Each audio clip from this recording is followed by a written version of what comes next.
Welcome to another episode of Cruising on the Edge. I am your host, Carol Cruz, where there's real talk, real recovery, real purpose, and real results.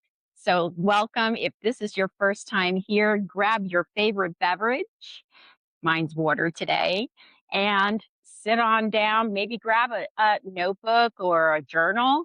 I will be having some reflection questions at the end. So I am looking forward to sharing this information on Edge of Transformation.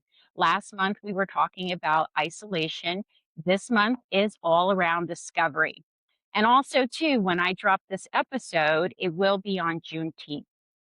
And for me, as a person of color that didn't grow up with my dad, who was Black, Juneteenth, I'm not going to give you a history lesson, but Juneteenth for me is all about freedom. And that's what I needed to discover, especially my title of today's episode is Recovery Gave Me Freedom and Discovery Gave Me Belonging.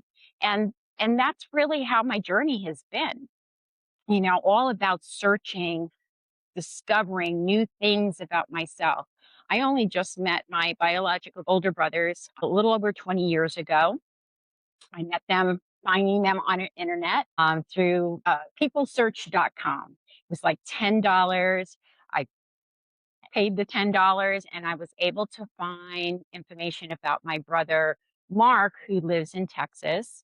And it brought up information that he lived in Houston. It didn't give me an address, gave me the age. I wasn't quite sure about his age, but I put in my other brother Wayne's information, and his was a load of different information. It gave me a phone number, it gave me an address out in, I believe, Sacramento. I found my brothers back in 2003. I was in recovery. I was about to turn 41. My life was just moving along. I was working in corporate.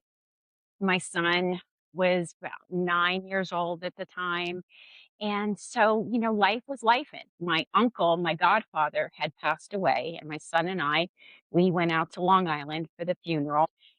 And my son on the ferry ride back, he said, "Well, that was grandma's side of the family. How about grandpa?" And so, like a lump just kind of enlarged in my throat. I stopped searching for my brothers. I thought maybe they stopped searching for me and just went on with my life. My life was very different, especially being in recovery from addiction. I was married at the time, raising my son who had needs that I needed to focus on and also work. And I wanted to go to school, but I kind of put that on the back burner for a little bit until my son got older. So when I found Wayne, I called up, and it was like a Oprah Winfrey moment, right? I call and I said, "Hello." And I hear at the other end, "Hello."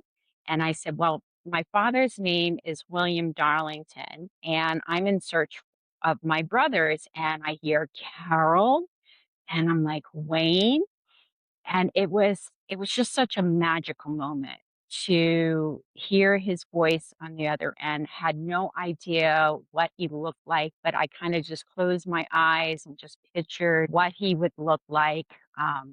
And he was able to get us connected to my other brother, Mark, who Mark is 10 years older than me, and Wayne was 19 years older.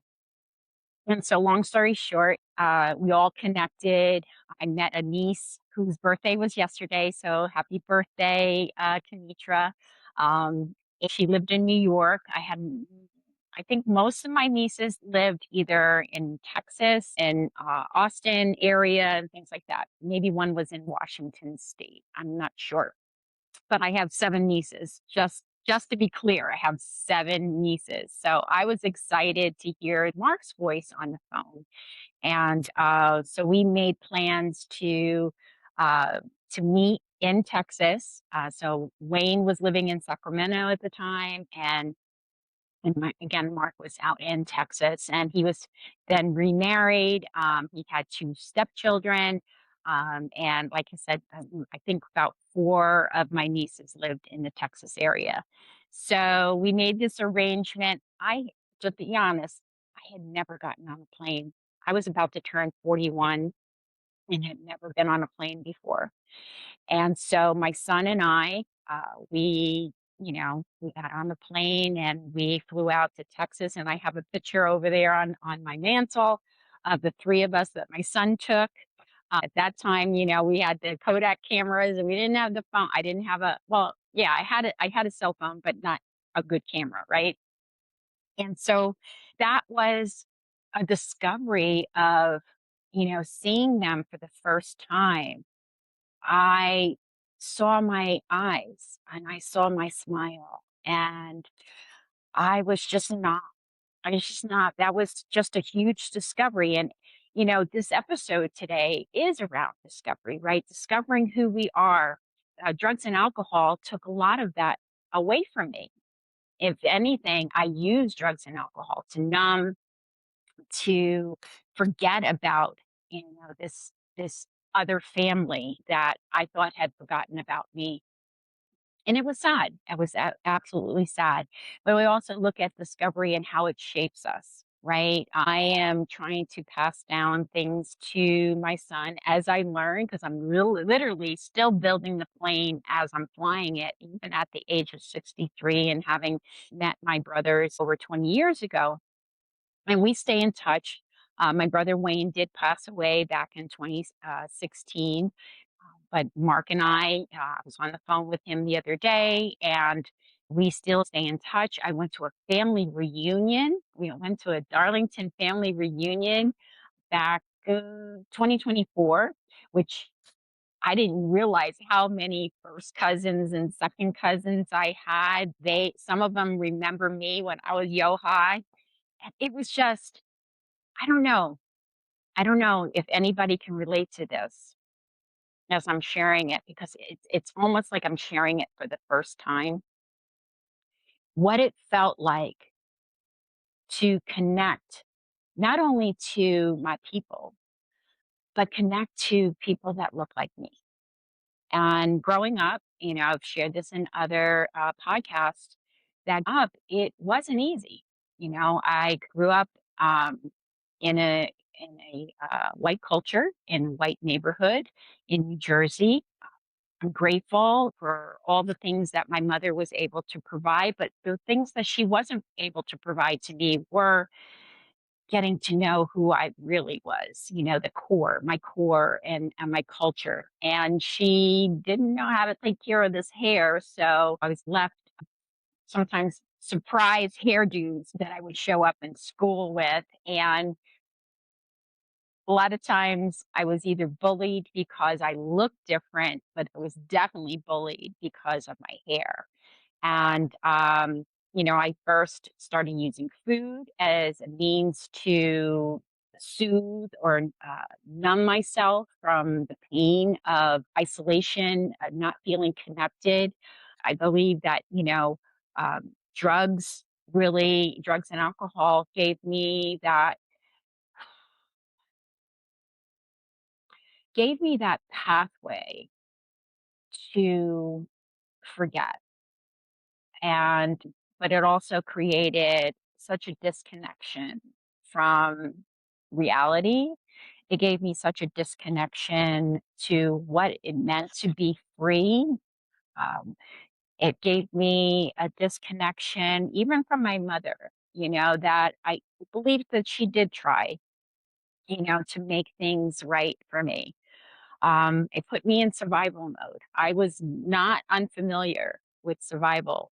And as we, talk about and we look at our ancestors, 1865, they knew all things survival, and that's why it's so important to keep honoring our Black History Month. It's every day. It's every day. I have the skin on every single day, and I'm still discovering what that means to me. We are not having a family reunion this year. We're actually planning it for next year, for next 4th of July, which I'm really excited about being part of that committee that's hosting it. They're hosting it in Georgia. That's where I've also found out where my family is. After my father died, my brother found out that there was some money that was in a bank account that was under probate. And I had to go out to Queens. And when I went to try to retrieve his death certificate, there was a question, a couple questions that the woman had asked me. And I knew what my grandfather's name was Handy, and my grandmother's name was Sally. And of course, the last name was Darlington. But the woman had asked me what my grandmother's middle name was. And I had no idea. I didn't have any documentation. I found a little bit of information on ancestry.com, but I really didn't have that information, and neither did my brother at the time. So she kind of played charades with me. She said, "Sounds like Will." And I was like, "Will, is it William?" I was like coming up with these weird names as she was going, kind of stretching it out. And I said, "William?" And she goes, "William." And I was like, "Williams?" So my grandmother's middle name was Williams. And then I thought, well, maybe she named my dad, who was William Darlington, which he had four other brothers.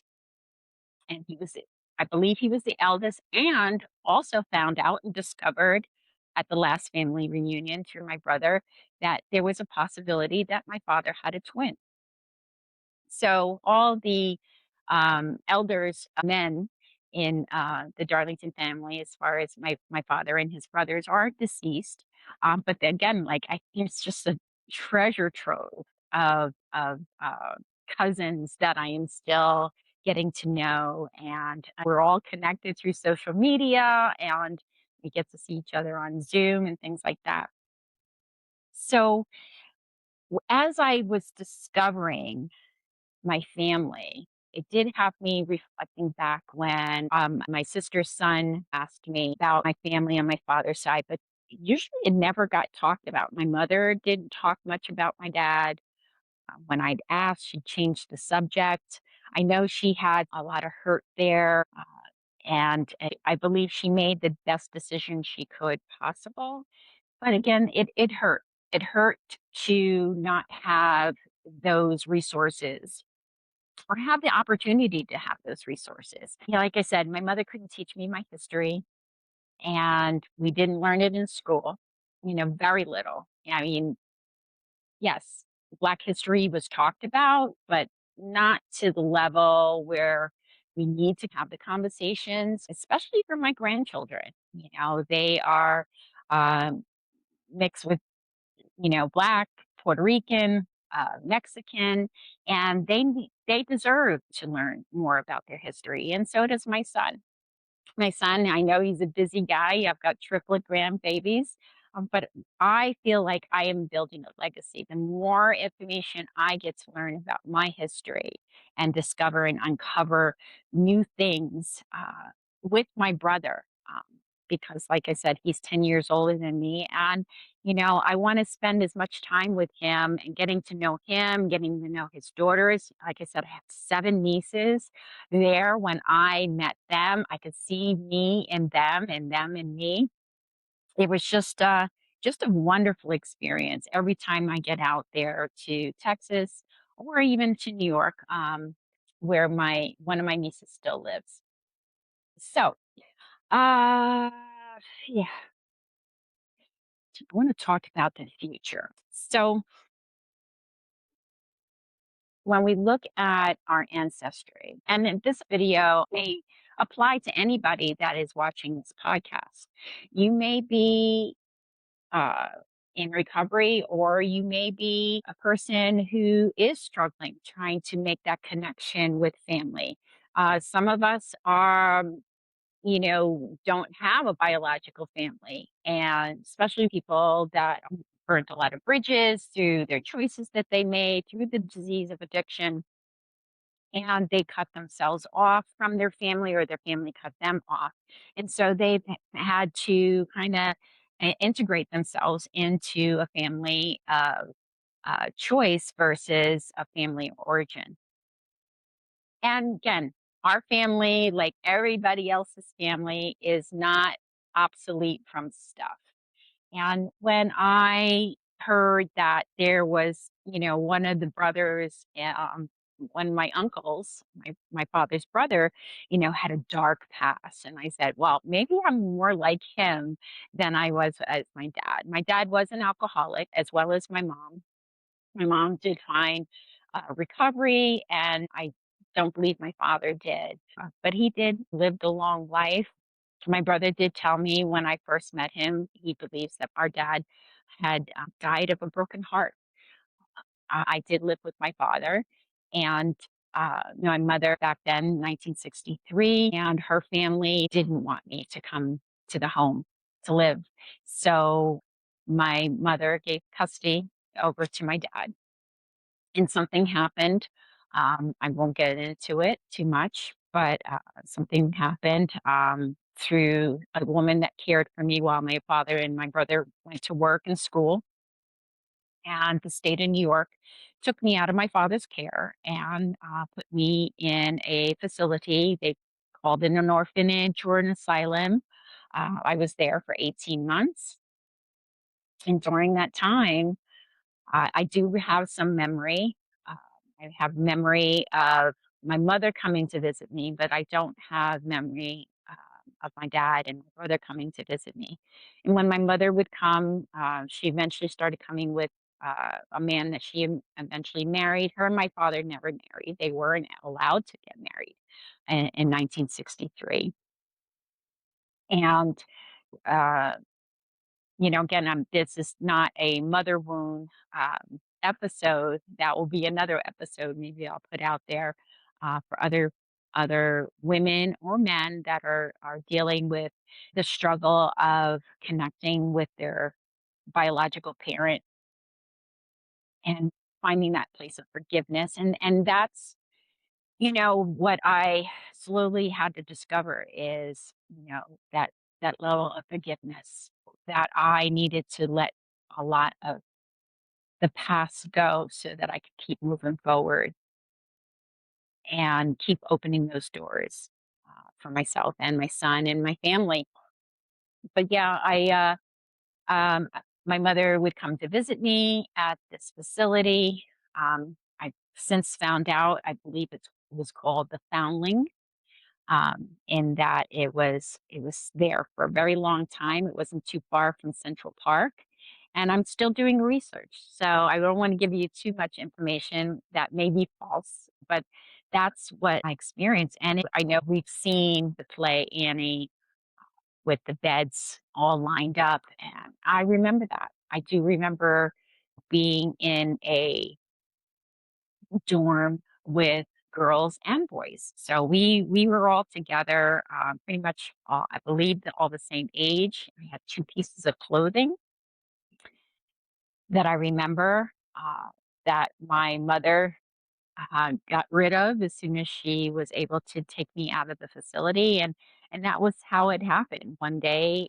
she came to take me out on a visit, and she never brought me back and moved me to New Jersey. And like they say, the rest is history, and I'll share a little bit more of that in another podcast. What broke my father's heart is that he didn't know where I was. My brother told me that they went there one Sunday because they would go there every Sunday. He would bring me a milkshake and maybe a sandwich or a hamburger, and I just kind of, gobble it all up. And I was like, oh, okay, maybe that's where food was my first addiction.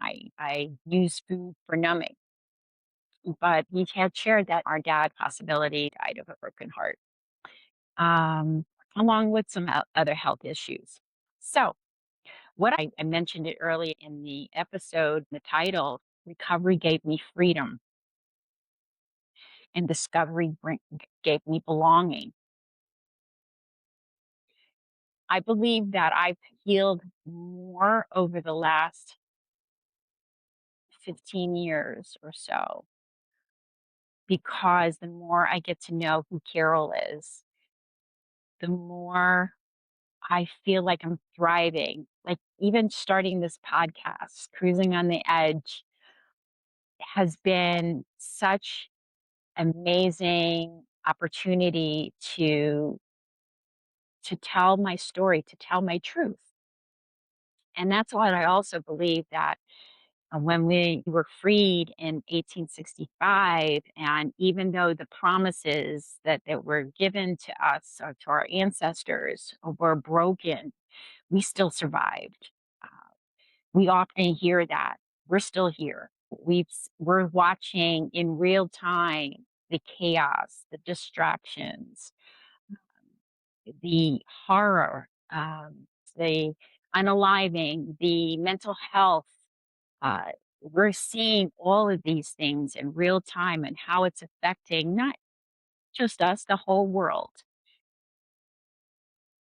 but the whole blueprint of of Juneteenth, of what our ancestors experienced, was above and beyond, which I am even more curious every day to learn about.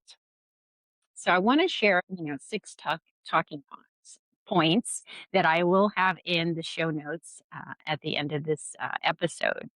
But the first talking point, if you're looking to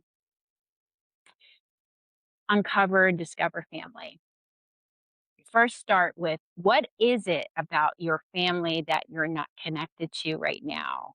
Or maybe it's not just your family, maybe it's other parts of you that you want to look into, what you've survived. And I do talk about addiction recovery, but it could be recovery from cancer, it could be recovery from other health issues, it could be recovery from a loss, grief and loss.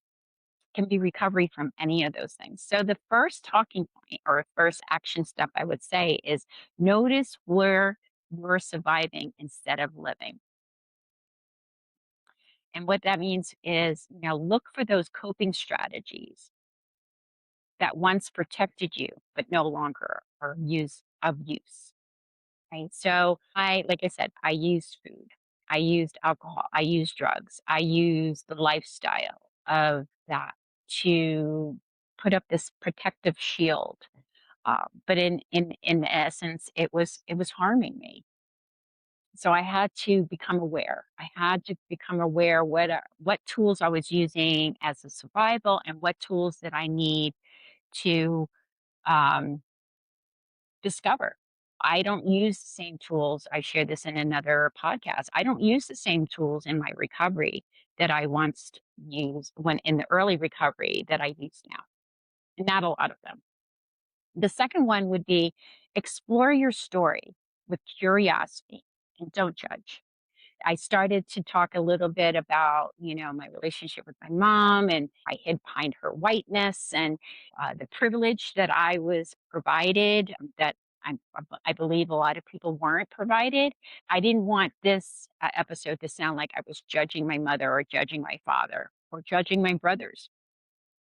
Everybody was living their life, and I was trying to navigate mine as well. Some circumstances were harsh and sad, but I want to look at, for me, to be curious about my story. So I asked family members. I started with my brothers. Like I said, I'd ask my mom, and she sometimes would change the subject. I started pulling out old pictures. What I found years ago, I didn't remember ever receiving a card from my dad. And that in itself also hurt. And so my mother first pulled out this big Ziploc bag of cards. And in the cards, they were for my father, or at least, yeah, and my brother. And my father and my brother said, from your dad, from your brother. And I don't want to, get down on my mom or judge her in any way. I didn't know why it took her so long to give me those, because I was in my late teens, early 20s when I received that package. And then when I met my brother, Mark and we sat outside a 7-Eleven there in Lancaster, Texas. And I asked him, I said, why didn't you ever come to look for me? I didn't even I found cards, but why were the cards signed from your dad or from Mark? And my brother Mark said, our dad was illiterate. He couldn't read or write. I was the one that signed those cards. I was the 9, 10, 11-year-old kid signing the cards, and it didn't dawn on me to write love. And again, that opened up a whole new world for me to, they did love me. A signature is a signature, but when I heard those words uttered from my brother Mark, I love you, that again opened up my world. I was also celebrating my 41st birthday that first time I went out to Texas, and they had a surprise birthday party for me at my ex-sister-in-law at her house. So we had just come from a Valentine's dance at a church or some hall, and I walked in the door, and they were there with this big cake and surprise, and I was just like, oh, those ugly tears. And my brother Wayne had these glasses on, and they put on Luther Vandross's song, "Dance with Your Father." I would cry. And I have pictures of that. Wayne and I danced, and I felt my cup was full that I got to dance with my father again, probably for the first time. Take a breath. I always talk about, taking a moment, taking a pause. So, yes, explore your story without judgment. That's number 2. Number 3, reconnect with your roots. Learn about your culture, your history, your traditions, your family narratives, wherever. Yeah, seek those out. Like I said, I'm still learning about uh, the holiday tradition. I was out there in Texas during Thanksgiving, and um, the woman who hosted the Thanksgiving, uh, she wasn't a family member, but she was everybody's mama, right? It was mama's house. And literally, there was a line out the door of people, neighbors, people that didn't have any place to go for Thanksgiving. Uh, she cooked up a storm, of course, other people came and brought dishes of mac and cheese and collard greens and, oxtails and all kinds of things, all things soul food. That movie Soul Food was also another Rockwell moment for me to see a family sitting around the table because that wasn't the family I grew up with. I have a sister who is white. I have a brother who is white. Um, and I had 2 brothers that were black, but I grew up more around my white siblings. So yes, learn about your family history. And I'm learning about both sides. My mother's maiden name is an English maiden name. It's also Scottish and Irish. And she's a Mortimer. So there's English, English blood there. And so I'm learning a little bit more about my mother's side of the family. And so when my son uh, asked me, well, that's grandpa's side of the family. How about grandma? Or that's grandma's side of the family. How about grandpa? That was the start out of the mouths of babes. So listen to your children. The fourth uh, action step, I would say, is create daily practices that support freedom. Drugs and alcohol, the devastation and trauma that I experienced growing up held me hostage.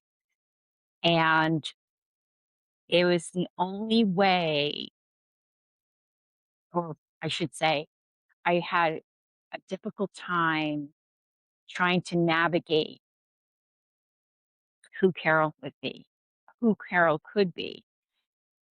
It was what I thought in my mind. It was easier to simulate other people. I also shared this in a previous podcast that it was easier to simulate other people if there was things about you that you like about yourself. I took on that character or those traits.